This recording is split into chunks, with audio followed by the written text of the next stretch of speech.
Thoothukudi Sterlite ஆலையை மீண்டும் திறக்க கோரிய மேல்முறையீட்டு மனுவை தள்ளுபடி செய்தது உச்சநீதிமன்றம் உத்தரவிட்டுள்ளது.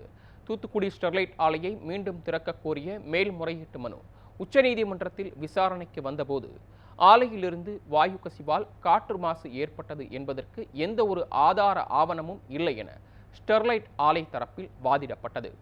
ஆலையில் இருந்து வரும் ஜிப்சம் கழிவுகள் சேகரிக்கப்பட்டு அவ்வப்போது அகற்றப்பட்டது என்றும் ஸ்டெர்லைட் ஆலை தரப்பில் தெரிவிக்கப்பட்டது.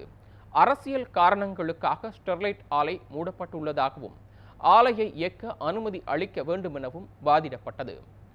வாதத்தை கேட்ட உச்சநீதிமன்றம் ஸ்டெர்லைட் ஆலையை தமிழ்நாடு அரசு மூடியது சரியான நடவடிக்கை எனவும் ஆலையை மூட உத்தரவிட்ட உயர்நீதிமன்ற உத்தரவில் தலையிட விரும்பவில்லை எனவும் கூறியது.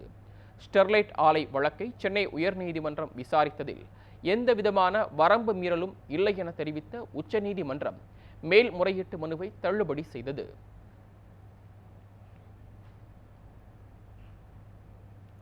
இந்நிலையில் உச்சநீதிமன்ற தீர்ப்புக்கு முதலமைச்சர் மு.க.ஸ்டாலின் வரவேற்பு தெரிவித்துள்ளார்.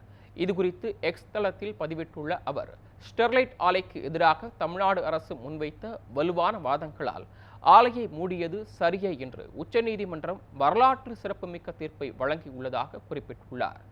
நச்சு ஆலைக்கு எதிராக தொடர்ந்து போராடிய மக்களுக்கும் அரசின் சட்ட போராட்டங்களுக்கும் கிடைத்த வெற்றி இது என்றும் தெரிவித்துள்ளார்.